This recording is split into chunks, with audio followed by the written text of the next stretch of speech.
Hello, friends, and welcome to the Week 10 edition of TXN Sports World NFL Saturday. I am your host, Anthony Florio, joined by Michael Bullock.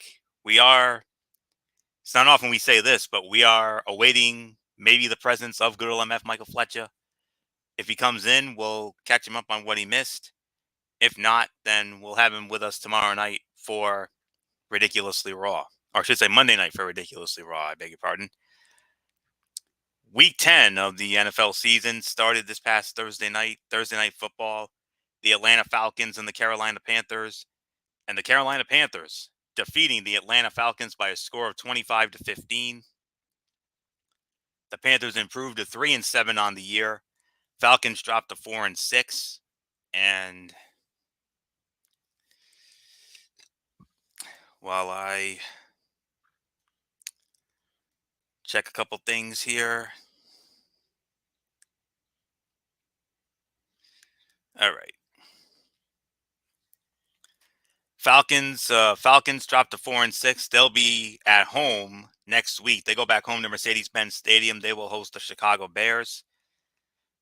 As for the Carolina Panthers, they will be on the road at Baltimore to take on the Baltimore Ravens. So that's the story there. Now, as far as the numbers for this game goes, for the winners, the Carolina Panthers, P.J. Walker didn't really do much. He only was 10 of 16 for 108 yards, no TDs, no picks. Deontay Foreman, 31 carries, 130 yards, and a touchdown. Chenault Jr. had a rushing touchdown for Carolina.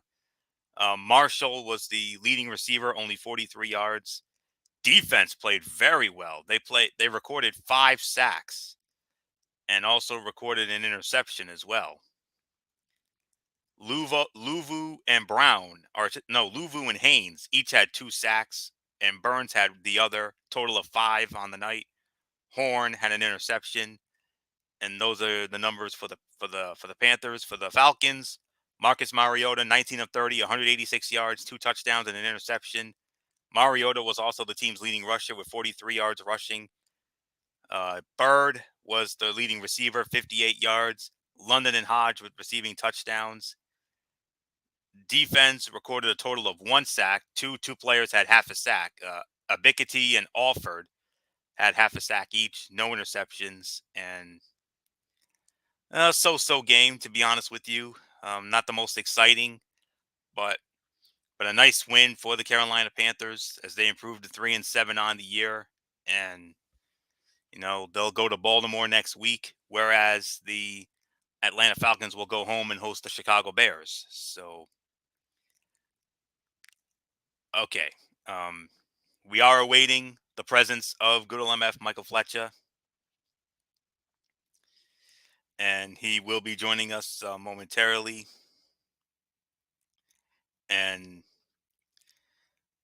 But as we await MF to come in. All right. So while we wait for MF to come in, he'll be with us in just a moment. He'll be with us momentarily. So, all right, just wanted to let you all know. So MF will be joining us. But for the moment, Michael Bullock, come on in. Let's get your thoughts on this game as we await MF to join us. The Carolina Panthers defeating the Atlanta Falcons by a score of 25-15, and Panthers improved to 3-7. Falcons dropped to 4-6, and nice win for Carolina against Atlanta in what has been a meh year for the NFC South. Yeah, it's been a meh year for the NFC South. But yeah, nice win for the Carolina Panthers, and yeah, I mean they it's a big win for them, and yeah, it's a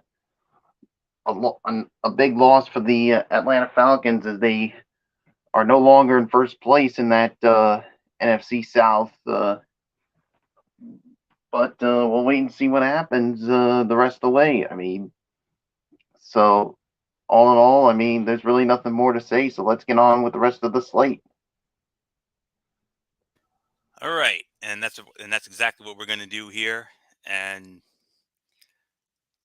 we'll start it off with the game that's going to take place in Munich, Germany. How about that? Munich, Germany, tomorrow morning at 9:30 a.m. 9:30 a.m. Eastern Time. It'll be on the NFL Network, and all right. So I'm just trying to get some more information here on this one.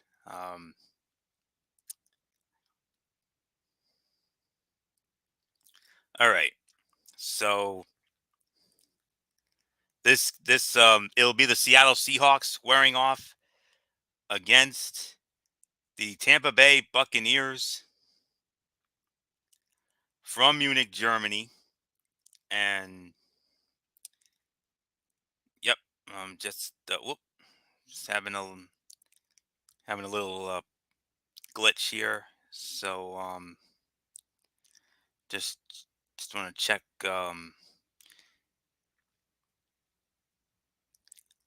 Okay, there we go. All right, now we're getting somewhere. Okay.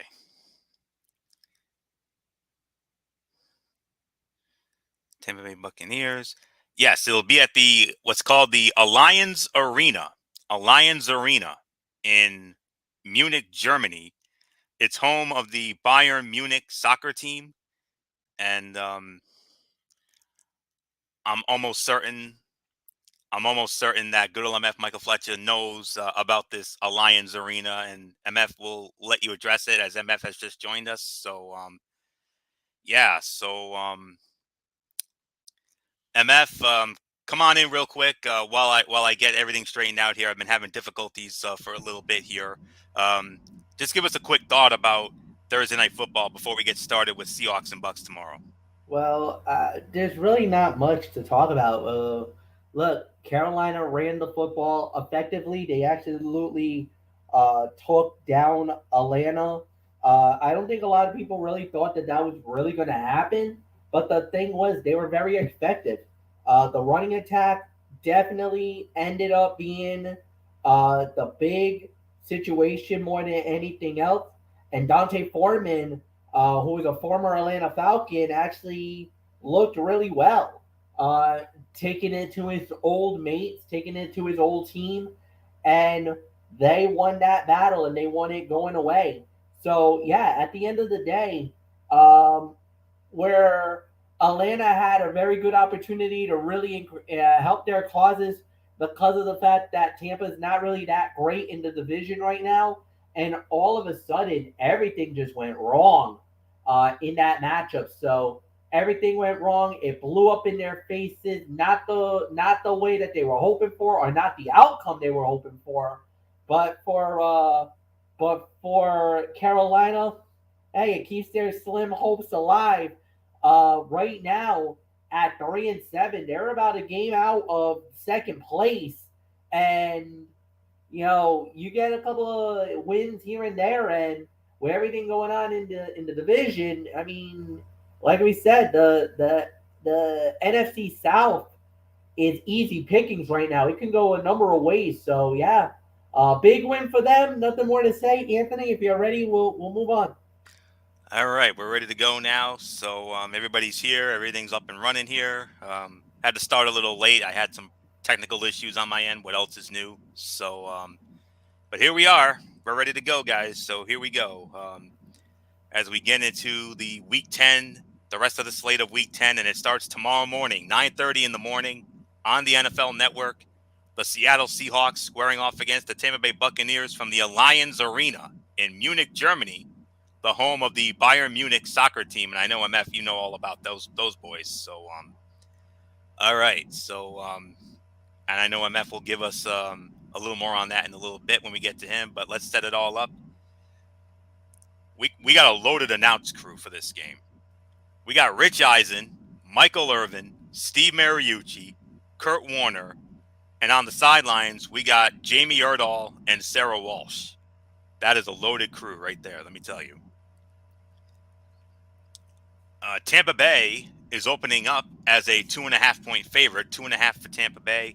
Seattle leads the all-time series 9-5. Their last meeting was 2019 in Seattle. Seattle winning a wild one, 40-34 in overtime. And that Seattle won the last meeting. Tampa's last win over Seattle was 2016 in Tampa Bay. A very unique score, winning it by a unique score of 14-5. So, and you know how we always do it here on NFL Saturday. You know how we always do it. The what to watch for, the bold prediction, and the stat to know, what we need to know for fantasy, the betting nugget, the FPI percentage, and of course our score predictions. So without any further ado, here we go. Started off the Week 10 slate with Seattle and Tampa Bay, and just need to do one more quick thing, and then we'll be ready to go here. So I don't get any video pop-up interruptions. All right, here we go. The Bucs just snapped a 3-game losing streak by defeating the Rams 16-13 last Sunday, while the Seahawks are on a 4-game win streak and holding on to first place in the NFC West. The Bucs won't go very far in what could be Tom Brady's last season if they can't put up more points. But the Seahawks have given up the 4th most touchdown passes on the road this season. Jordan Brooks will notch his first career interception. The Seahawks aren't a blitz-heavy defense to begin with, and because Brady is getting the ball out of his hands faster than any other quarterback this season, an NFL low 2.40 seconds on average, their game plan will focus more on coverage than pressure. Brooks will be the beneficiary, picking off Brady to send the Seahawks to a win and a 7-3 record heading into their bye. The Buccaneers are averaging 18 points a game, the fewest points by a Brady-led offense through 9 games in his career. Fewest points per game for a Brady team through 10 games is 19.6 in 2003 with the Patriots, and that team did pretty good. They went on to win the Super Bowl, as we all recall. The Bucs would need to score 35 points tomorrow to best that mark. Tyler Lockett is known for his boom and bust production, but the Geno Smith experience has seemingly cured that. He has scored more than 13 points in 6 games this season. Tampa Bay can clinch the under on its season win total 11.5 with a loss. Seattle can clinch the over on its season win total 6 with a win. Tampa Bay, the FPI favorite. The FPI loves Tampa Bay. 83% going with Tampa Bay. And I'm going to take a chance here, and I'm going to go with Tampa Bay. But I would not at all be surprised if Seattle wins. 24-20, I think Tampa Bay finds a way to get it done, especially after how Brady found that way to beat the Rams last week. So not much more to say here. MF, Seattle and Tampa. Munich, Germany, the Alliance Arena, home of Bayern Munich, and I know you know all about that. Bayern Munich is one of the more premier teams in all of the Bundesliga, which is the German soccer league. This is their home. This was their home since 2005. This is one of their brand new homes. And not only that, but this place has already seen a World Cup in 2006. It was the home of the UEFA Champions League final in 2012. Plus, it also has been the home of the Euro, which was in 2020. It will be one of the homes of the Euro in 2024, and just announced it will be the home of the 2025 UEFA Champions League final. The championship game, the biggest sporting event, the Super Bowl of European soccer, will be in that stadium in just a couple of years in 2025. Oddly enough, this year, or the tournament that will be held in 2023, will be in Istanbul. 2024, London, Wembley Stadium will hold the final. And then in 2025, it will be in this beautiful venue that will have an estimated opportunity of over 70,000 in the stadium tomorrow morning. 9:30 kickoff. That's about 3:30. Now I'm doing time conversions here, so it'll be about a 3:30 kickoff in Munich. And this is the first time the NFL is in Munich, Germany for a regular season game.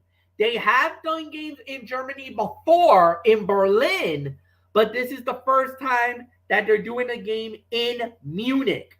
And it's a regular season game. They've never done regular season in Germany. This is the first ever game. And there's also a deal because of Bayern Munich, their ownership group, um, they were trying to do some work with the National Football League. There's a little bit of a deal in place. So get ready, guys. We're going to see more of these games in Germany, just like we talk about the games in London every year, either in Tottenham Hotspur or in the Cathedral of Soccer at Wembley Stadium. Get ready for more games in Germany coming up possibly in the next few years. Now, as far as the game goes, this is one of those situations where, yeah, going into it, I was gonna go with the Seattle Seahawks. I like their running attack. I like what they've been doing lately. Geno Smith has been, in my opinion, the comeback player of the year. But now Brady found his groove back. He got his little bit of a mojo. But here's the problem: there is no running attack. We have not seen anything from Tampa that has scared me one bit when it comes to that. Defensively, I think if this goes into a shootout, if this goes into a track meet, I think Tampa wins. But I don't believe it's going to be like this. I hate to say this, Anthony. I disagree with you. I got the Seattle Seahawks bucking down, finding their way. I think Kenneth Walker III, the running back for Michigan State, will find those lanes. I think he'll carve it right through that Tampa D. I think Brady will have problems trying to find his receivers, trying to get through that defense of Seattle. It's not a Legion of Boom, but it is good enough that they're going to get the win in Munich. Seattle wins it 23-17. Michael Bullock, I give it to you.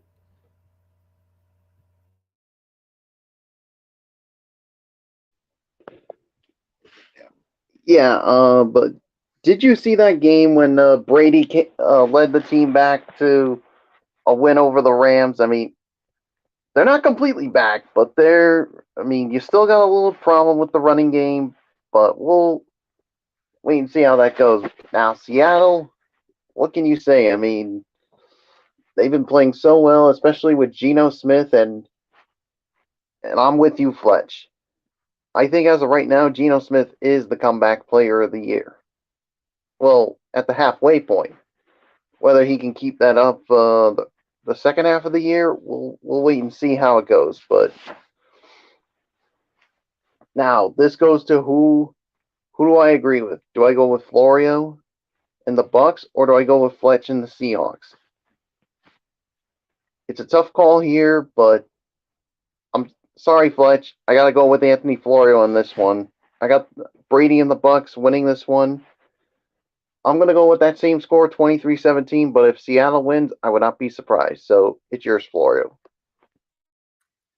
All right, gentlemen, and we move on to what is record-wise. In all due respect, this is, as far as I'm concerned, this is the game of the week right here. To kick off the 1 o'clock slate of games tomorrow. Oh, man, what a game we got. A very realistic possibility this could be this may just possibly be a preview of Super Bowl 57. Only time will tell. But for right now, it will be the Minnesota Vikings squaring off against the Buffalo Bills, Highmark Stadium, Orchard Park, New York, on Fox. Joe Davis back with his team of Daryl Moose Johnston and Pam Oliver. Buffalo opening up as a 6.5-point favorite. Minnesota leads the all-time series 8-6. The Bills, however, have won the last two meetings in this series. Their last meeting, 2018, in Minnesota. Buffalo pounded Minnesota 27-6. Last meeting in Buffalo, 2014. Buffalo won that one, 17-16. Minnesota's last win in Buffalo came all the way back in 1997. That was week one. That was opening day. I remember that very vividly. Minnesota put a whooping on Buffalo that day, 34-13. So we got all the schematics here. MF, game of the week right here. And today, we finally got the answer to the $1 million question. Will JA17 play? The answer, yes. JA17 will go. He will start for Buffalo tomorrow against Minnesota, despite the recent concerns about his elbow. And Matt Barkley is still on the practice squad, so Case Keenum will serve as the backup in case anything goes wrong. But JA17, Josh Allen, will play for the Buffalo Bills. He will start against the Vikings tomorrow. So not much more to say. MF, what a matchup. 7-1 Minnesota, 6-2 Buffalo. Minnesota has won 6 in a row to get to 7-1, second best record in the NFC behind Philadelphia. And Buffalo took one on the chin, losing in the Meadowlands against the Jets. So, MF, I ask you as I give it to you to start this one off, Minnesota and Buffalo, could this be a possible preview of Super Bowl 57? All right, MF, okay, there's MF. All right, MF, Minnesota and Buffalo, with all due respect, this is the game of the week. Maybe a Super Bowl 57 preview, and most importantly, JA17 is going to go. You know what? And the thing is that he needs to go because going against Minnesota, I think here's the thing. Buffalo lost last week, and that was massive. That took a little bit of the starch away. That took a little bit of that magic that Buffalo had. And now a lot of people start to question. But it looks like JA17 was hurt. He wasn't at 100%. Does that have a factor? Well, the problem is Minnesota doesn't care. They don't care that JA17 is not at 100%. Because the thing is, as much as everybody's been slurping and showing all the love for Buffalo, all the love for Kansas City, and yes, I'll even say all the love for Miami, because the Dolphins been getting a lot of rub lately.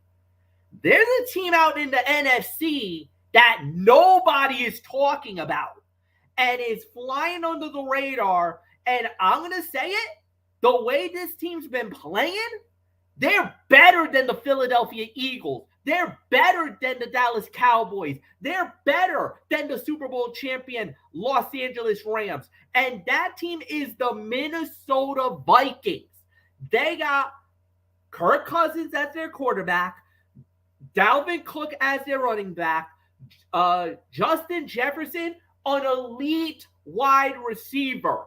Then they just got TJ Hawkinson from Detroit, an elite tight end. You got a very good defense. The coaching staff has been pretty good. They are about to make an example out of the Buffalo Bills. They are about to say, enough is enough. We are the best team in the NFL. We have been disrespected, underappreciated, and everybody's been slurping about the AFC. No more. We're about to make a statement with the Bills. We don't give a damn about JA17 if he's injured or not, but they are about to take it out on Buffalo. Now, Buffalo's like, oh, yeah? You want to take it out on us? Welcome to our house. And now you got this battle of wills and attrition and everything else. This is going to be a fight. This could be a one-score game. And as a matter of fact, I'll go as far to say this could end up being a field goal type matchup. I think Buffalo will eke out and they'll sneak away with the win. But they're going to get the respect out of Minnesota. Minnesota is going to be tough. They're going to be angry because they've been getting disrespected by everybody. Everybody's disrespecting them. 27-24, Buffalo ekes out the victory. But I would not be stunned if Minnesota does the business and takes out the Bills in Buffalo. I think Buffalo will win it because of the fact that I don't think JA is going to have a great game. I think he's going to have a good game. But that's the problem that I see. I think it's not going to be because I think, honestly, Anthony, and this is the one thing I'm a little concerned about. I think the New York Jets might have now provided a blueprint of how to take out JA-17. And if Minnesota uses that very blueprint, I think your Buffalo Bills are about to be in big trouble. I think Minnesota will lose because I think JA and Buffalo will make just enough plays to get by and win it. But again, if this is not a lock of the week, this is a head over heart situation, and I'm using my head this time around. I think Buffalo, because it's at home, I think Buffalo will do just enough to get by. But I would not be surprised if Minnesota takes them out. So, Michael Bullock, I give it to you.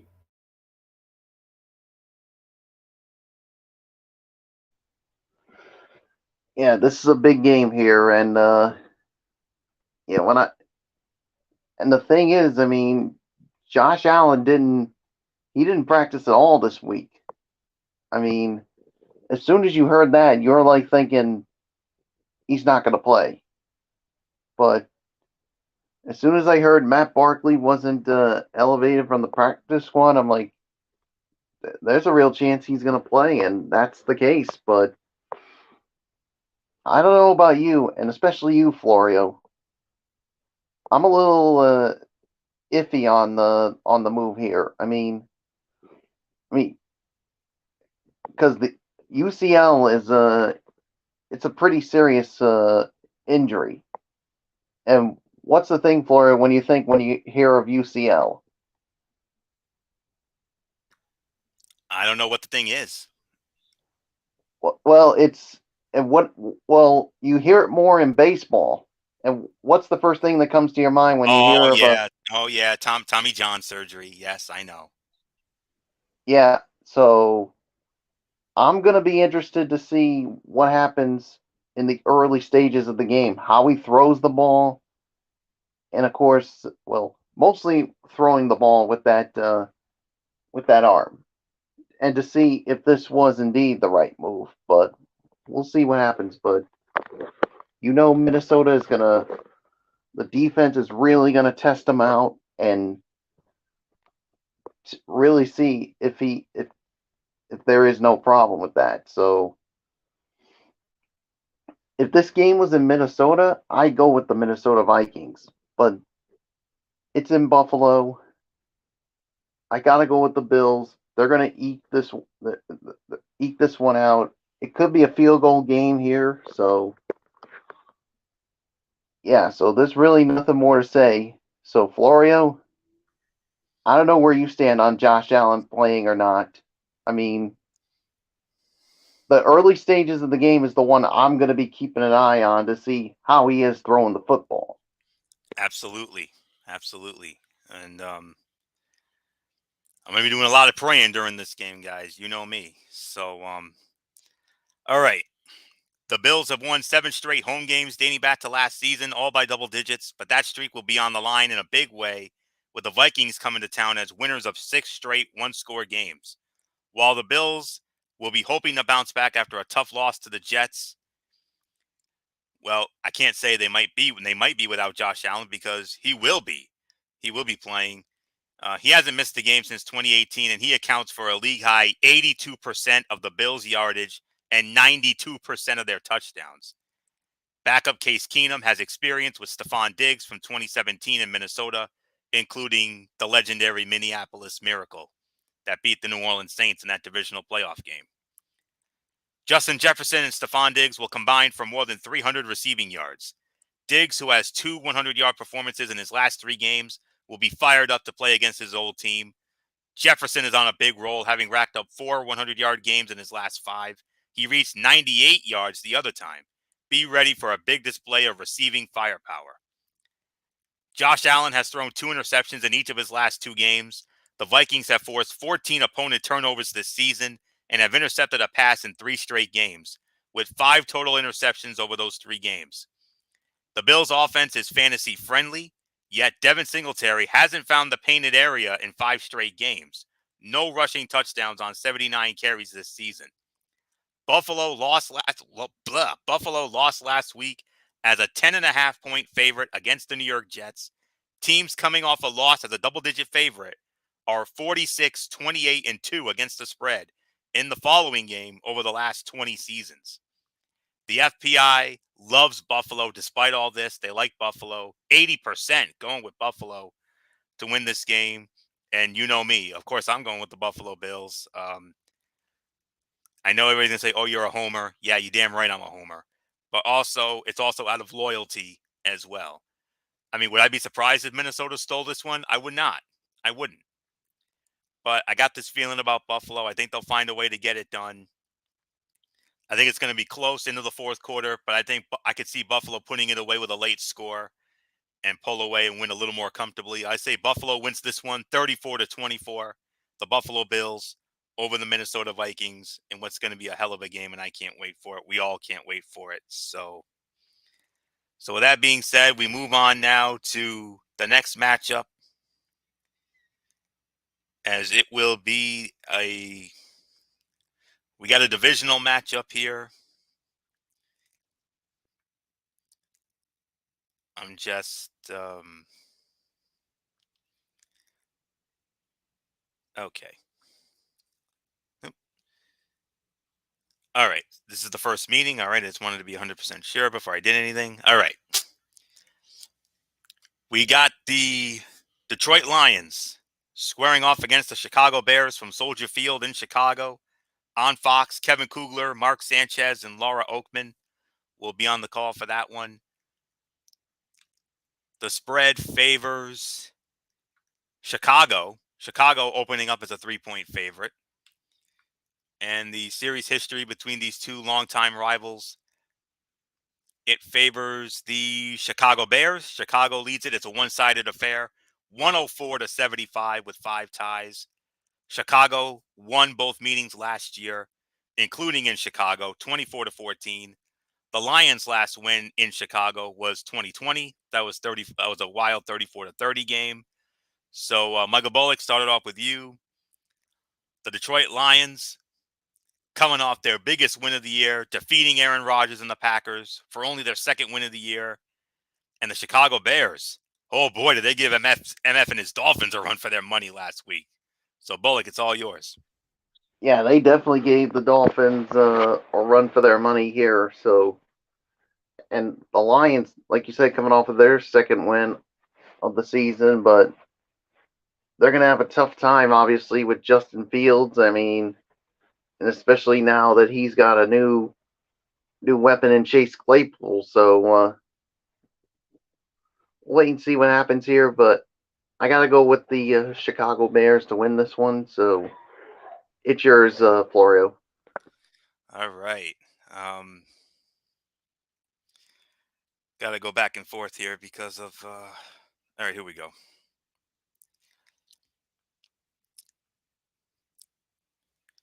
Okay, there we go. Justin Fields set the single-game regular season rushing record for quarterbacks with 178 yards on 14 attempts last week. Fields leads all quarterbacks with 42 scrambles for 411 yards.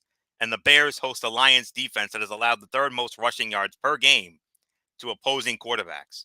The Lions are coming off a 15-9 win over division rival Green Bay and have not won consecutive games since the 2020 season. Chicago is looking for its first win over an NFC North opponent after losing to the Packers and Vikings earlier this season. Brothers Amon-Ra and Equanimous St. Brown will both score a touchdown in the same game. The siblings have been talking trash all week about the matchup in the midst of their video game sessions. They could become the third siblings in league history to accomplish this feat during the Super Bowl era, and their father, John Brown, prepared them for this moment. It'll be their third time facing each other as NFL opponents. Lions are allowing 5 yards a rush, ranking 28th in the NFL. They face a Bears attack that averages 5.4 yards a rush, second in the NFL. Fields has not thrown for 200 yards in any of his last 4 games, but on the back of more than 8 fantasy points with his legs in each of those games, he has finished each of those weeks as a top 7 fantasy quarterback. Unders in division games are 29, 13, and 1 this season. FPI likes Chicago in this one, 59%. I got Chicago winning as well. I think it's going to be another high scoring affair here. I say Chicago wins this one 34-28. I got the Chicago Bears winning this game. So there isn't much more to say. MF, you heard the story. Lions beating the Packers, but oh boy. Did the Chicago Bears give your Dolphins major fits last week? My goodness. Yeah, and the thing was, it was all Justin Fields. Justin Fields absolutely carved up the Miami Dolphin defense. He was a one man gang.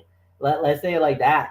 He basically absolutely owned the Dolphins, but the defense just did not hold for them, and that's why they lost that game. But I do believe Justin Fields will have another monster game like he did last week, and this time Chicago will get the job done. I think they'll beat the Detroit Lions.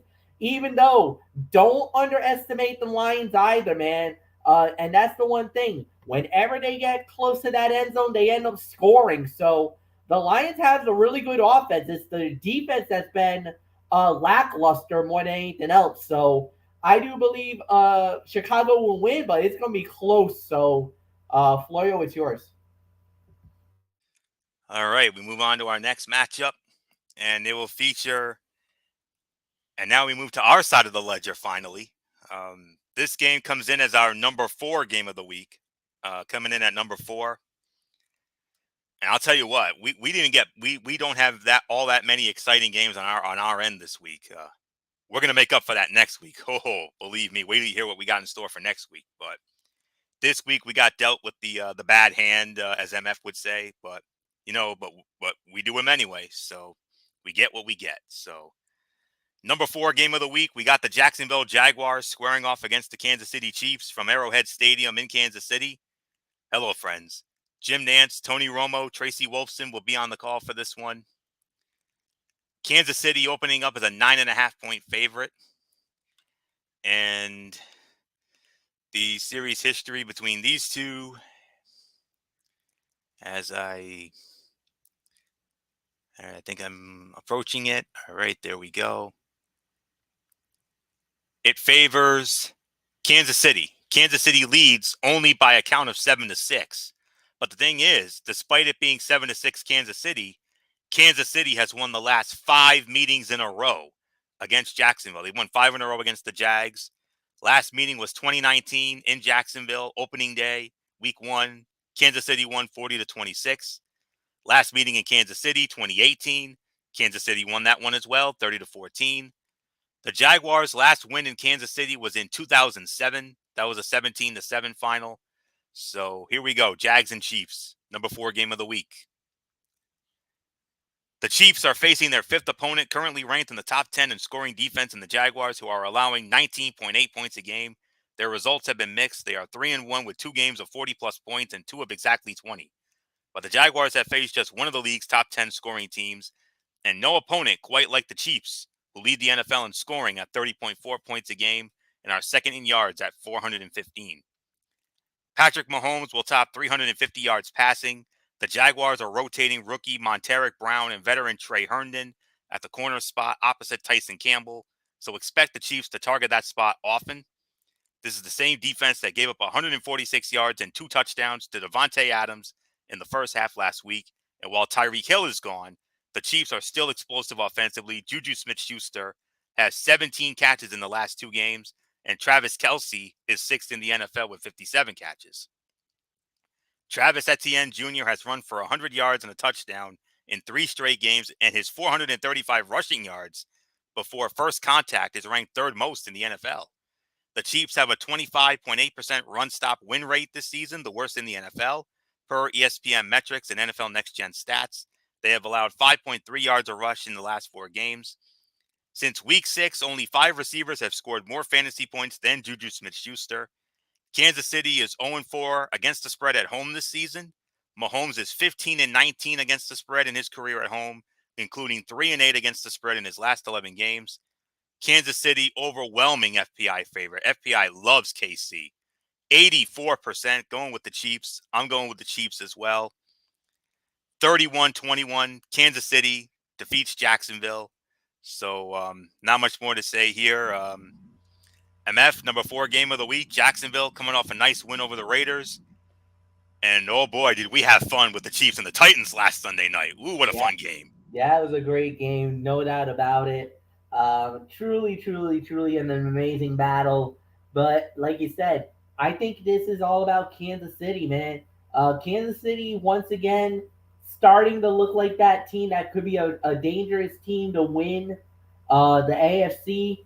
And the path got a little easier for them after Buffalo lost last week. But I do believe that once again, Kansas City should find their way. Jacksonville will definitely cause a little bit of some fits. They're gonna cause a little problems, but I do believe when it's all said and done, it should be Kansas City winning this game. So Michael Bullock, I'll give it to you.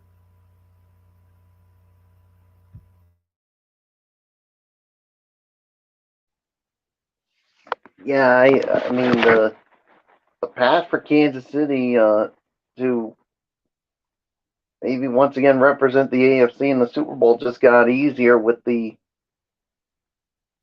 Buffalo loss, but you never know. We'll wait and see. But what a game they had against Tennessee last week, and they somehow pulled it off. And I expect them to continue to be on a roll. So I'm going with the Chiefs as well. So let's move on, Florio. And we move on to our from our number 4 game of the week to our number 2 game of the week. It's hard to believe that this would be our number 2 game of the week, but like I said, we got dealt a bad hand, so we had to do the best we could. So here we go. Number 2 game of the week on our end, the Cleveland Browns squaring off against the Miami Dolphins, Hard Rock Stadium in Miami, Florida. The legendary Greg Gumbel, Anna Marcelletta, and AJ Ross will be on the call for that one. And MF, you're definitely going to like this. Miami opening up as a 3.5-point favorite. I know it's only 3.5, but still Miami is the favorite. No surprise there. Series and the all-time series with these two is tied 9-9. It's a 9-9 tie. Whoever wins tomorrow will take the series lead, regular season-wise. Last meeting was 2019 in Cleveland, and the Browns actually won that game by a score of 41-24. Last meeting in Miami was 2016. Miami winning that one 30-24 in sudden death overtime. Cleveland's last win in Miami came back in 2010, a 13-10 win in 2010 for the Browns, their last win in Miami. So not much more to say here, MF. Only fitting we started with you here. Browns and Dolphins, our number 2 game of the week. Browns, 3-5, and of course the Dolphins. The theme of this year has been 3. Started 3-0, lost 3 in a row. They've won 3 in a row. They're 6-3. Do I hear 4? I'm sure you're going to say yes to that. The thing is that with the Miami Dolphins is that offensively they're absolutely a juggernaut. I think Tyreek Hill is on pace to break 2,000 yards receiving and should be a candidate for the MVP. Uh, Not only that, but you also got another great performance by Jalen Waddle, who's right now on the cusp of getting 1,000 yards for the season himself. This would be the first time ever since the days of Dan Marino, Mark Duper, and Mark Clayton, where the Miami Dolphins would have had 2 1,000-yard receiving players in the NFL. I got an interesting stat about that in my notes coming up. So with that coming up, this is without a doubt the most remarkable year. Tua Tagovailoa has had a remarkable year. Anybody who had any doubts if Tua is the franchise quarterback of the Miami Dolphins, what he has done this year alone puts all that negativity, all that qualms, all those doubts, all those whispers to rest. Tua is the quarterback of the Miami Dolphins for the foreseeable future, and we need to invest in that. What he's been doing this year has been remarkable. had another 300-yard performance last week. He keeps playing in this remarkable level of great play. And the only thing that has almost derailed Miami has been the defense. But Bradley Chubb is getting his second game in. I think he's going to really start to tee in. And plus, Miami feels like they want to go into that bye with this momentum that they're doing. They're one game out of second place right now. And as a matter of fact, if Buffalo loses, and because of the Jets and the Patriots being on bye this week, if Buffalo loses and Miami wins, the Miami Dolphins will regain the number one spot. They will go into their bye with first place in the AFC East. There is no doubt in my mind, Miami is looking at that. They're salivating over that opportunity. And I know they will want to go in 4 in a row, going into that back end where they got to start with Minnesota, where they got to start with Houston. Then it's the Niners, and then there's a murderer's row of competition with the Niners, with the Niners, with the Chargers, Buffalo, the Jets, New England, and I do believe Green Bay is somewhere in there as well. So there's a back end where it gets a little difficult for Miami. They want to go into it. They've been playing so good. They're gonna want to go into this bye at 7-3, and I do believe they will get the job done. The Dolphins should win it. It'll be a close one, like all the other games have been lately. 31-20. I'll say 31-23. Miami wins. So, Bullock, it's yours. Yeah, I definitely smell a fourth in a row for the Miami Dolphins. I mean Cleveland's been all right, but the thing is, they're going to have a very tough time trying to handle Tyreek Hill and Jalen Waddle. So I'm with Fletch on this one. I'm going with the Dolphins as well. So it's yours, Florio. And just to let MF know, that Green Bay game, oh, by the way, Christmas Day, let's not forget that. And MF, you remember I mentioned I had an interesting note about Hill and Waddle? Well, here it is. Dolphins wide receiver Tyreek Hill topped the 1,000-yard mark last week, and teammate Jalen Waddle is 188 yards away from doing the same. His career high is 171 yards, but surpassing that won't be easy against the Browns defense that's allowed only 3 100-yard receivers all season and none since week 5. Nick Chubb will pile up a season-high rushing total on the ground against the league's 15th ranked run defense as the Browns attempt to keep up with Miami's high-flying offense. Chubb, whose season-high 141 yards came in week 1 against Carolina, is fresh following Cleveland's bye, and his dominant offensive line should be healthy too. Hill and Waddle rank 1st and 5th respectively in receiving yards this season and have 1,916 combined receiving yards this season. The Browns have allowed 11.96 yards per reception, tied for the 4th most in the NFL. In Dolphins wins this season, Waddle is averaging 22.6 fantasy points, 103.5 receiving yards a game. Cleveland games are 5-2-1 to the over, the highest over percentage in the league. All 4 Miami home games this season have gone under the total. FPI gives Miami the edge, 60.5%, about 61% going with the Dolphins. I'm going with the Dolphins to win as well. 30-20, Miami over Cleveland. So there isn't much more to say on that matchup. Let's move on to our next game. Oh, we go to the Zonk game of the week on our side of the ledger, fellas. The Zonk game. Here we are. The Houston Texans squaring off against the New York Giants from MetLife Stadium, East Rutherford, New Jersey, in the Meadowlands. Iron Eagle, Charles Davis, Evan Washburn. They will be on the call for that one. The Giants opening up as only 4.5-point favorites. I would have thought it would be more, but it's only a 4.5-point spread for the Giants. The Giants lead the all-time series 4-1.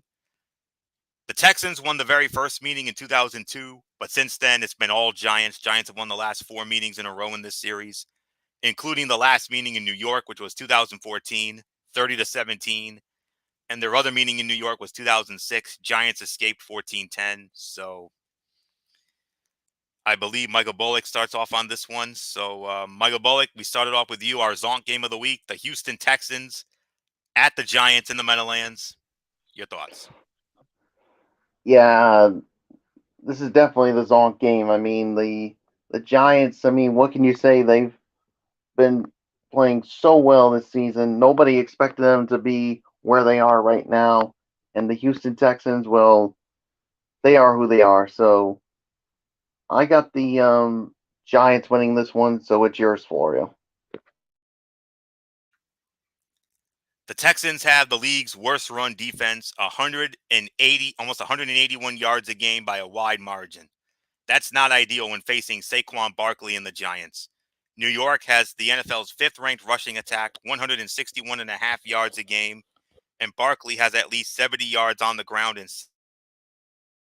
7 of 8 games. He's also fresh and healthier off the bye week. The Texans have allowed the most rushing yards in the NFL, 1,445, and they're facing the third leading rusher in the NFL in Barkley, who has 779 yards rushing. But the Texans will finally figure out their run woes and hold them under 100 yards. The Giants have a plus 31 scoring margin in the second half of games this season, ranking fourth in the NFL. However, their minus 25 scoring margin in the first half ranks 24th. Volume holds value, and Damian Pierce has at least 20 carries or 3+ catches in 6 straight games. New York is 6-2 against the spread, tied for the best mark in the league. The Giants are the FPI favorite, 67% going with the Giants. I'm going with the Giants in this one as well. I'm going to go 27-16. The Giants defeat the Houston Texans. I see Michael Bullock has bowed out for the night, so no problem with that. So MF and I will take you the rest of the way. I got the Giants winning 27-16. So MF, your thoughts on our Zonk game of the week, Houston and the Giants?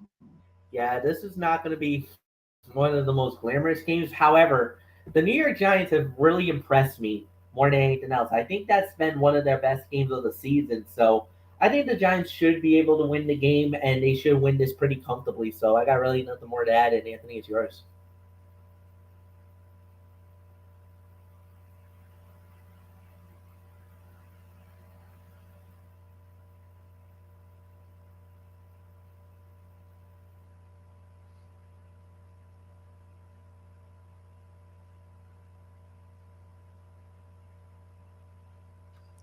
All right.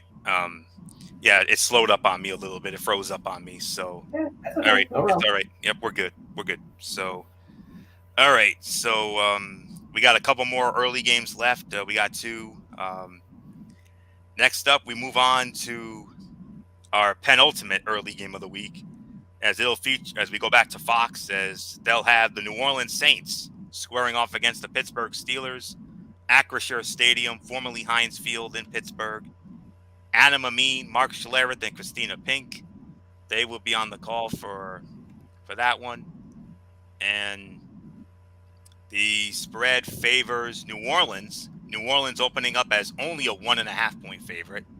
New Orleans leads the all-time series 9-7, and the Saints have won 3 in a row in this series, including their last meeting in Pittsburgh, which was 2014. New Orleans won a wild one, 35-32. Steelers last beat the Saints at home and overall in 2006, and that was a wild affair as well, 38-31. Pittsburgh won that one. So, all right, MF, Saints and Steelers on Fox. Your thoughts on this matchup? This one's one of those interesting matchups because when you looked at the New Orleans Saints, I really had much high hopes for them, but they really haven't. They've been one of the more disappointing teams just as much as Pittsburgh has. Now I know a lot of people have been very high, was not really high on Mitchell Trubisky. They really wanted Kenny Pickett to come out there and be the guy. But then the minute Pickett became the starter, he's been struggling, man. Now, maybe that could be the growing pains. Maybe that's the rookie mistakes that, you may expect from a rookie quarterback to do, and maybe he'll do better down the line. But this is one of those games where you just don't feel comfortable either way. You just don't feel comfortable picking Pittsburgh. You don't feel comfortable picking New Orleans. And this is another head versus heart thing. I'm gonna go and I'm gonna say New Orleans wins, but again, I'm not 1,000%. Um, I'm not in that comfortable position as I would normally be with other games. So, Anthony, it's yours. All right. Okay, just looking for it here. New Orleans and Pitt. All right. After a week 9 bye, the Steelers enter the back half of the season rested and with defensive reinforcements on the way. Outside linebacker TJ Watt and safety DeMonte Casey are expected to be activated off injured reserve. Team could be without defensive end Larry Ogunjobi. Though the Steelers had a rocky 2-6 start to the season, Mike Tomlin is 11-4 after the bye, including 5 consecutive wins since 2017. The Saints will bounce back despite a short week on the road, but they'll do it with a patchwork offensive line. Andres Pete and Eric McCoy are hurt, and without starting linebacker Pete Warner. That's because the Saints won't be facing a running quarterback and can take advantage of rookie Kenny Pickett, who has been sacked 8 times with 4 interceptions in the last 2 games. The Saints defense will get at least 3 sacks and look more like the defense that shut the Las Vegas Raiders out versus the defense that showed up against the Baltimore Ravens last Monday night. Chris Olave leads all NFL rookies with 618 receiving yards this season. He could become the third Saints rookie with 1,000-plus receiving yards. Michael Thomas with 1,137 in 2016, and Marcus Colston with 1,038 in 2006. Najee Harris averaged 70.6 rush yards and 17.7 fantasy points a game last season. This season, he has 1 game with 70 rushing yards and has yet to clear 14 fantasy points in a game. Mike Tomlin is 14-4-2 against the spread as a home underdog, 13-7 outright, including 7-0-2 against the spread over the last 5 seasons, 7-2 outright. New Orleans is the FPI favorite, 61.9%, about 62% going with New Orleans. I'm going with New Orleans to win this game. I'm going to say final score here. I think it's going to be a low scoring game. I'm going to say 19-16, New Orleans over Pittsburgh. Final early game of week 10, and it's our number 3 game of the week on our side of the ledger, as it will feature the Denver Broncos squaring off against the Tennessee Titans from Nissan Stadium in Nashville, Tennessee. Andrew Catalan, James Lofton, and Amanda Renner will be on the call for that one. And the spread favors Tennessee. Tennessee opening up as a 2.5-point favorite. And the series history between these two, it favors the Tennessee Titans, 23-16 with a tie. That one tie came in 1969. They played to a 2020 tie in Denver that year. Last meeting was 2020 in Denver. Tennessee won 16-14. The Broncos' last win over the Titans was 2019. That was also in Denver, 16-0. And the Broncos' last win in Nashville was back in 2010, 26-20. That was Denver's last win in Nashville, 2010. So with that, let's get into the Broncos and the Titans, our number 3 game of the week. Okay. Denver, Tennessee. Okay, there it is. Okay. The Titans wide receivers didn't catch a single pass last week and averaged 1.53 yards of separation, the worst by any team this season.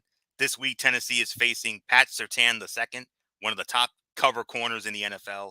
Titans offensive coordinator Todd Downing has taken it upon himself to put the wideouts in a better position to get open. There are things we can do to help out. We're always looking for ways to try to scheme those guys up, he said. Rookie tight end Greg Dulcich, in just the 4th game of his career, will top the 87 yards receiving he had against the Jacksonville Jaguars in London and will score his 2nd touchdown of the season.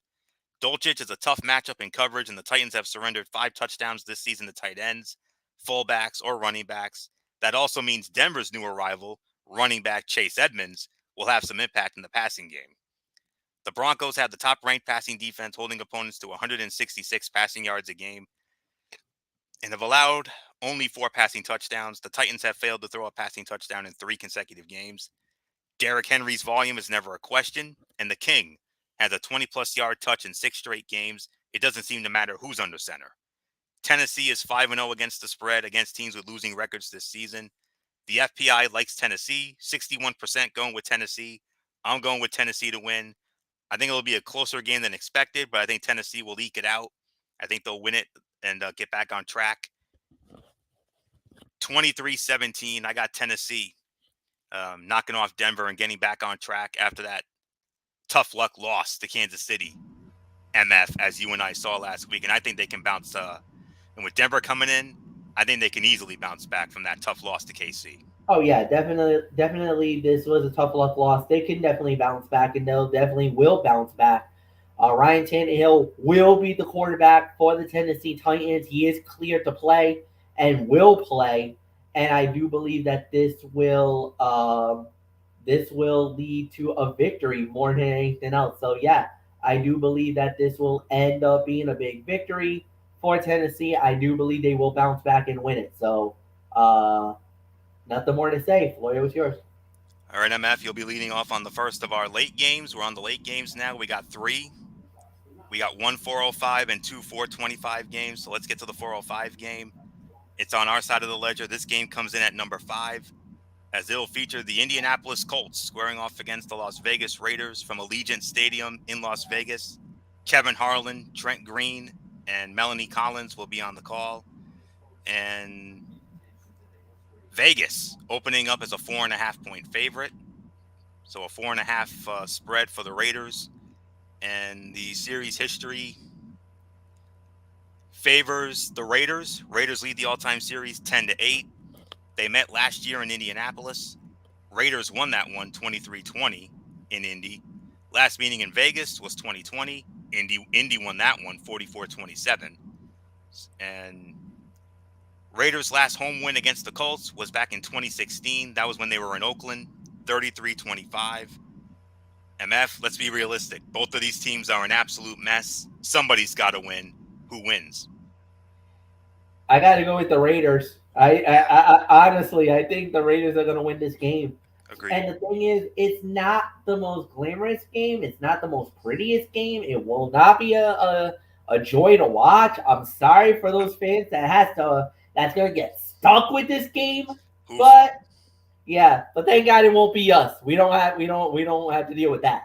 But I do believe the Raiders will win it. I think they'll figure it out and they'll get this victory. So I'm going to go with the Vegas Raiders, and Floyo, it's yours. For the record, MF, when it comes to us here in Rhode Island, we're getting the Browns and the Dolphins.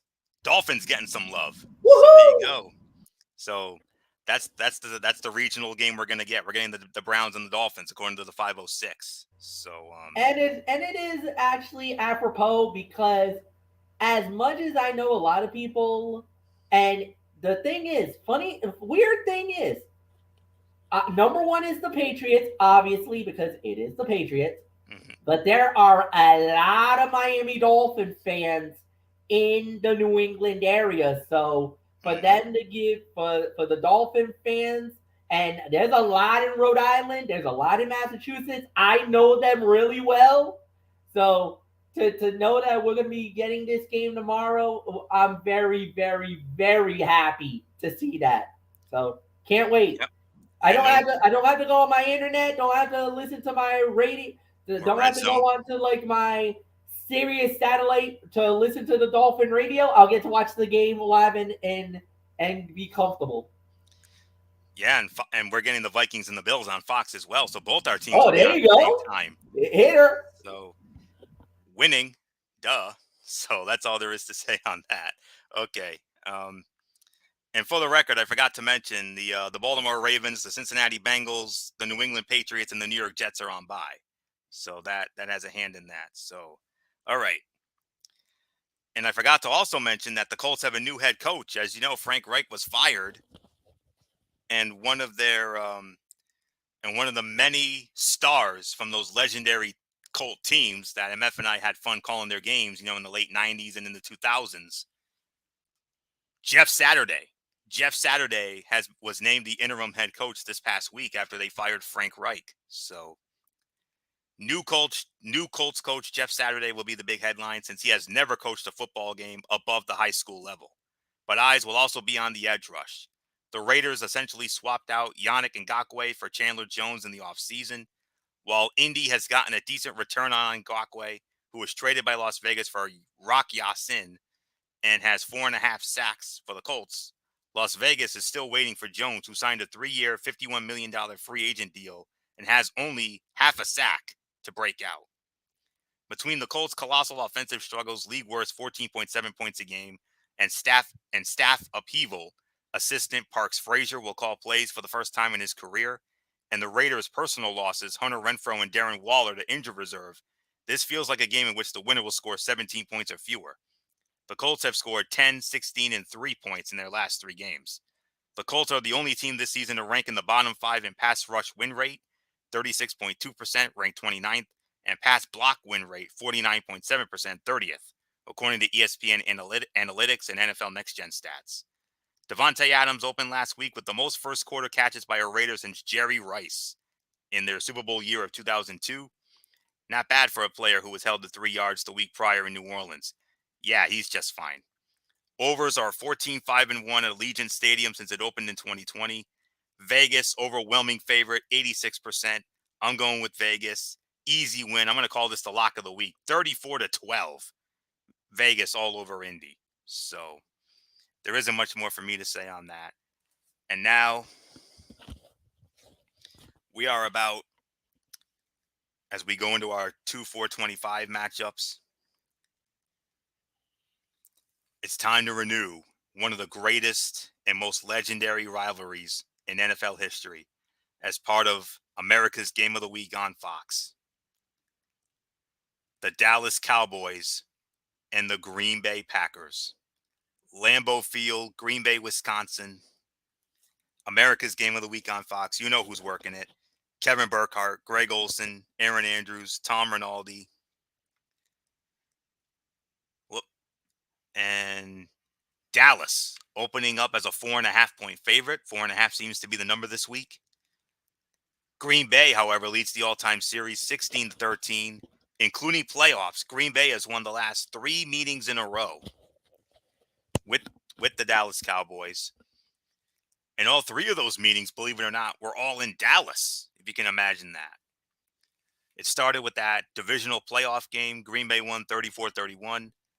2017, Green Bay won 35-31 in Dallas. In their last meeting, 2019, also in Dallas, Green Bay won 34-24. Cowboys' last win at Lambeau was 2016, 30-16. Ironically, that was their last meeting at Lambeau. 2016, Dallas won 30-16. Green Bay's last home win over Dallas was 2015. That was a 28-7 beatdown. So here we go. Oh, and by the way, they've met 8 times in the playoffs, including perhaps the most legendary game in NFL history, the Ice Bowl. We know that story. So here we go. America's Game of the Week on Fox.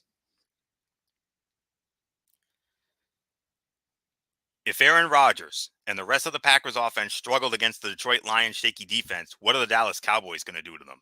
Especially considering all the uncertainty about the status of their 2 best offensive linemen, David Bakhtiari and Elgton Jenkins. Dallas ranks first in sacks per dropback, pass rush win rate, and pressure percentage. CeeDee Lamb will have more than 100 yards receiving. The Cowboys have not had a 100-yard game from a wide receiver through the first 8 games of the season, which is the first time since 1973 that's occurred. Lamb came close with 97 yards versus Washington earlier in the season and had 3 other games with at least 75 yards. The Packers have allowed 2 receivers, Minnesota's Justin Jefferson and Buffalo's Stephon Diggs, to have more than 100 yards through the air this season. Rodgers has thrown 7 interceptions this season, already his most in the season since 2016. The Cowboys have sacked the opposing QB at least 4 times in 4 straight games. Over the last 11 months, wide receiver Allen Lazard has scored in 9 of 12 games. Dallas is 6-2 against the spread, tied for the best mark in the league. The FPI likes Dallas in this one, 64.2%, 64% going with Dallas. I'm going with Dallas to win this game as well. 24-19, the Dallas Cowboys defeat the Green Bay Packers. Dallas gets back on track. Green Bay's hard time woes continue. And classic case of, oh, how the mighty have fallen when it comes to Aaron Rodgers. And He's certainly not playing like an American hero anymore. That's all I know. So 24-19 Dallas over Green Bay. MF. It may not be as it may have lost a lot of luster because of Green Bay's struggles, but nonetheless, it's still Dallas and Green Bay, one of the greatest rivalries in NFL history. You think the Ice Bowl, you think to some of their other legendary matchups, but nonetheless, Dallas and Green Bay tomorrow. Your thoughts on this legendary rivalry? Yeah, this is a legendary rivalry, no doubt about it, because of the lineage of these two teams and just the past. But like you said, the present hasn't been very kind for Green Bay. It's been pretty good for Dallas, but not for Green Bay. And I do believe that the Packers will not be able to withstand the rush and everything else. I'm with you, Florio. I got Dallas also winning as well. So let's go on to the other 425 game. Yep. And I gotta do a little uh, gotta do a little investigative reporting on this one. This might be their second meeting this year. I think it is. And it is. Okay. The other 425 game is a divisional game. It comes to us out of the NFC West. MF will start it off as it will feature the Arizona Cardinals squaring off against the Los Angeles Rams, SoFi Stadium, Inglewood, California. On Fox, Kenny Albert, Jonathan Vilma, and Shannon Spake. They have the call. The Rams opening up as a 2.5-point favorite. And these two teams met earlier this season. It was back in week number 3. And it was the Los Angeles Rams winning that game by a score of 20-12. So that'll change the numbers in the rivalry matchup. No doubt about that. Okay, all right, just waiting for this tool. Yep, still a little wonky here. But the LA Rams did win in Arizona back in week number 3. That was a 20-12 final in Arizona. So this is the second matchup. All right, now we're finally cooking. All right, here we go. Arizona Rams. And it adds to the Rams series lead. The Rams now lead the all-time series 46-39 with 2 ties. And the Rams winning in Arizona. And they have been on a roll in Arizona. I mean, that was, including this year, the Rams have won 8 straight games in Arizona. The Cardinals haven't beaten the Rams at home since 2014. That was a 31-14 final. But ever since then, it's been all the Rams in Arizona. But as far as LA goes, Arizona won in LA last year, 37-20. But then the Rams beat them in the playoff game, 34-11 in the wild card round. Rams' last regular season win at home against the Cardinals in LA was 2020, 18-7. I think that was the final week of the season, if I recall correctly. So there isn't much more to say. MF, the Arizona Cardinals, and the Los Angeles Rams, SoFi Stadium. Both teams are a mess. 2 of the disappointing teams in the league, especially the Rams. MF, let's be realistic. Can we call it a Super Bowl hangover for the Rams? I think we might have to. It's possible, but it's also that they just been dealing with a lot of injuries, Anthony. That's also been another problem that they've been having is that the injury bug has been plaguing them. They're not playing as great as they would like to be playing. But at the end of the day, it's there's just certain games that you just want to play, and they're just not living up to the expectations or the hype. So no, I think at the end of the day, I gotta go with the like I said, I'm gonna go with the Rams. I think they will bounce back. I think they'll bounce back. There's really nothing more to say. So Anthony, it's yours. All right. And we move on to. All right, MF, I believe it's our game of the week. Oh yeah, that's right. I got to do it. It's been a long day for me, but in a good way. Um, all right, let me see. Cardinals, Rams, Cardinals, Rams. Okay, here we go. The Rams have dominated the Cardinals since Sean McVay was hired as head coach, going 10-1 against Arizona in the regular season. That's the second best record in the Super Bowl era by a head coach with at least 10 games played against a divisional opponent. With all of the Cardinals' issues on the offensive line, their entire interior is out. Aaron Donald will have a field day and will sack Kyler Murray 4 times. Murray will have to run for his life, which will lead to 75 rushing yards.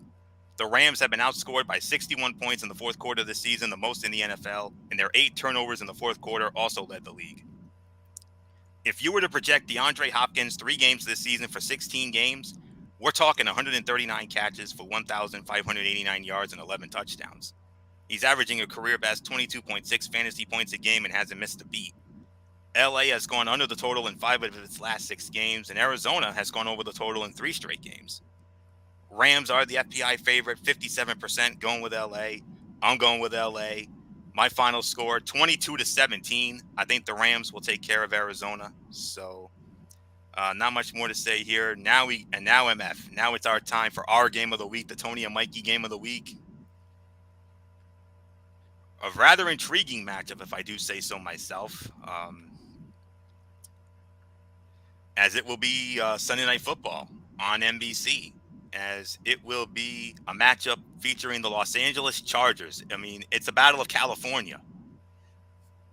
And the two teams that met in Super Bowl 29, which, MF, if I recall, that was the very first Super Bowl we ever did together. So the Los Angeles Chargers and the San Francisco 49ers. Levi's Stadium, Santa Clara, California, outside of San Francisco. Sunday Night Football on NBC, 8:20 p.m. Same crew as always. You know who's working it? Mike Tirico, Chris Collinsworth, and Melissa Stark. And Niners are the favorites. Oh yeah, 7.5 points. Yep, I got it. 7.5. It froze up on me for a moment. San Fran opening up as a 7.5 point favorite. And the series history favors the Los Angeles Chargers by a count of 8-6. And the Chargers have won 5 in a row against San Francisco. Last meeting was 2018 in LA. Chargers won 29-27. Last meeting in San Francisco, 2014.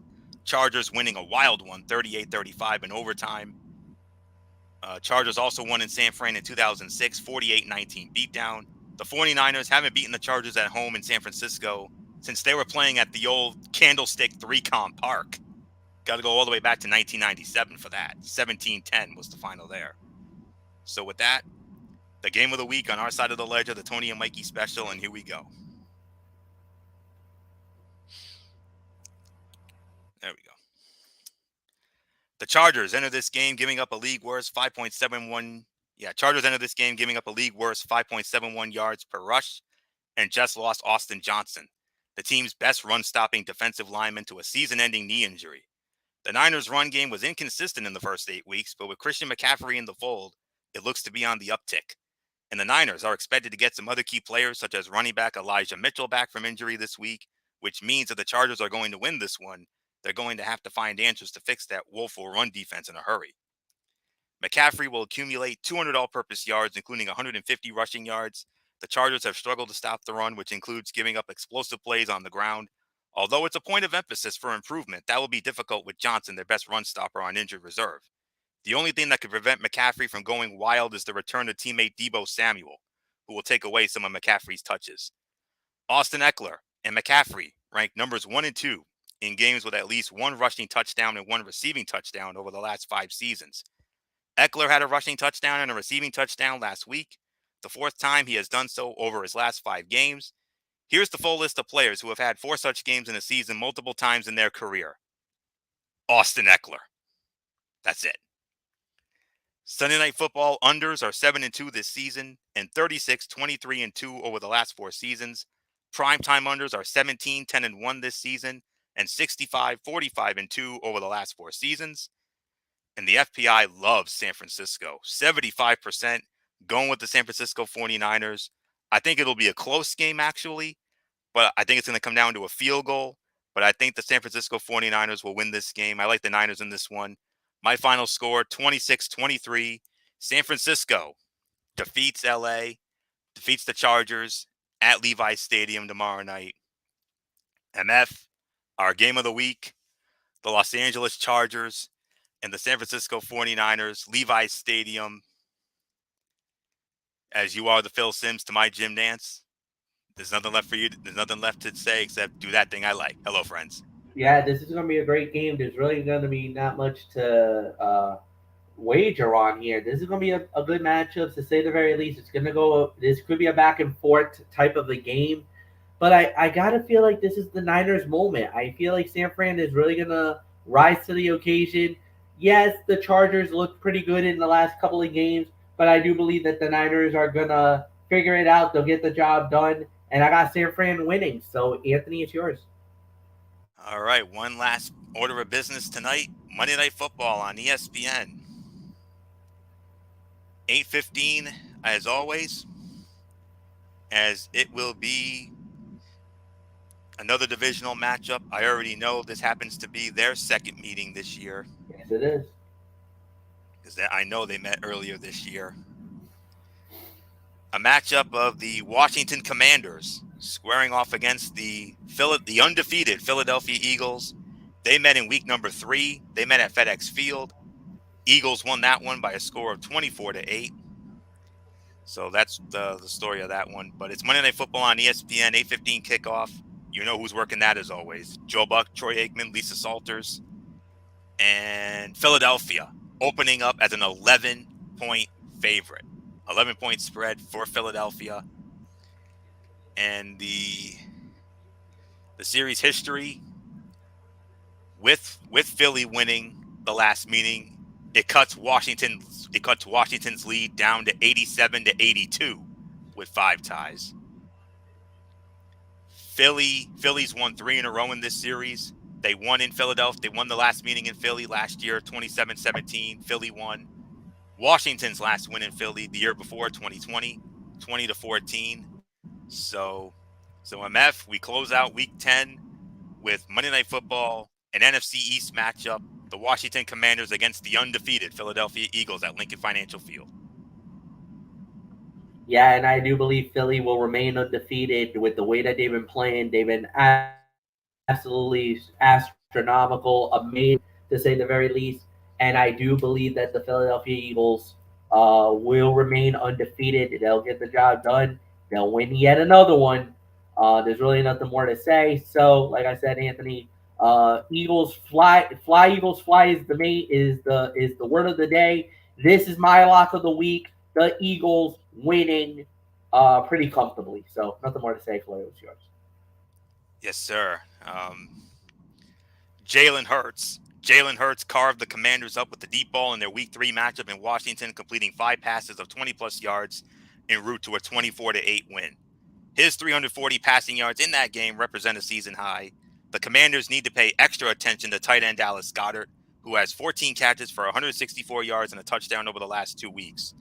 Washington's defense will hold the Eagles to their second lowest yardage total and second lowest point total of the season. The Eagles' fewest points scored is 20, and their lowest yardage total 268. Washington has defended the Eagles' run game as well as anyone, holding them to their lowest total this season, 72 at 2.40 a carry in Week 3. The key will be slowing the passing game. Devontae Smith burned them for 169 yards and a touchdown. In the ensuing 5 games, he's only had 193. If Washington can limit A.J. Brown, it can threaten the upset. The Eagles haven't trailed in the second half this season, and they are the first team to win the turnover battle in each of their first 8 games since the 1972 Pittsburgh Steelers. Hurts is cruising and has had no issues with Washington during his last 3 starts against them. All wins, 8 total touchdowns, 850 pass yards, and 102 rushing yards.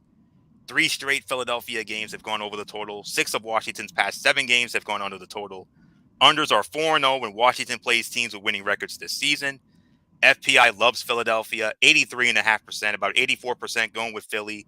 I'm going with Philly as well. My final score, 35-20. Philadelphia wins. So with that will put the bow on this Week 10 edition of TXN Sports World NFL Saturday. We want to thank you all so very much for tuning in as always. We'll be back with you Monday night, right back here on the Tone 25 for another edition of Ridiculously Raw as we continue on the road to the Survivor Series. With our review of Monday Night Raw and, of course, my latest Tony's take on Impact Wrestling and NXT Level Up. Wednesday night, we got Wednesday Night Madness, hosted by good old MF Michael Fletcher on his channel, BraceFan95, as we will have NXT, we'll have AEW Dynamite, the go-home show for Full Gear, because it's Full Gear week coming up. And we'll preview Thursday Night Football, a little more intriguing matchup, the Tennessee Titans squaring off against the Green Bay Packers. Thursday, College Football Thursday, Week 12. Got some good ones, including a Pac-12 double main event. Utah and Oregon, and USC and UCLA. And some other great matchups to get into in week number 12 this upcoming week. Friday night Cerebral Smack Talk, hosted by good old MF Michael Fletcher, as we will have Friday Night SmackDown, AEW Rampage, and we will preview the AEW Full Gear pay-per-view. NFL Saturday, next Saturday night, we'll maybe we could do something fun with that. We'll figure something out with that. We'll have NFL Saturday next week, and for Week 11, looking at the slate, like I mentioned, Tennessee and Green Bay on Thursday night. Not too many exciting games, to be honest with you. As I'm looking at the slate, you can make an argument for Chicago and Atlanta, although that's more of a sleeper matchup. Same thing with Cleveland and Buffalo. Maybe Philly and Indy. But we do have some other good ones. We got the New York Jets and the New England Patriots. Huge game in the AFC East in Foxborough. You got the Los Angeles Rams and the New Orleans Saints. And then how about the Kansas City Chiefs and the Los Angeles Chargers? Originally was supposed to be in the CBS spot, but guess what? It got flexed. We got our first flex of the season. The Chiefs and Chargers, MF, have been flexed to Sunday night next week. So, and the game that it replaces, Cincy and Pittsburgh goes into the 425 spot. And there's also the San Francisco 49ers and the Arizona Cardinals in Mexico next Monday night, the 21st. But the game of the week next week, and MF, if all goes well, this could be one of the rare times we call an NFC game, if you can believe it. Cross flex, and did we benefit? The Dallas Cowboys and the Minnesota Vikings. Yeah, very possible. So that's just some of the action to look forward to next week. And with that, that'll do it for this. So until Monday night for Ridiculously Raw, Anthony Florio here for good old MF Michael Fletcher, and in spirit, Michael Bullock, and of course, always and forever, the First Lady Dee Woodson. You know the routine, everybody. Thumbs up. Talk to you later. Yeah. What up, Fortune Force style. Bye for now, my friends. God bless. Be good to each other. Have a blessed rest of your weekend and Monday. And until Monday night for Ridiculously Raw, you've been watching the Week 10 edition of TXN Sports World NFL Saturday right here on the Tone 25 on YouTube and StreamYard.com. For everybody who's been a part of this one, for now, Anthony Florio. So long, and bye, everybody. Bye.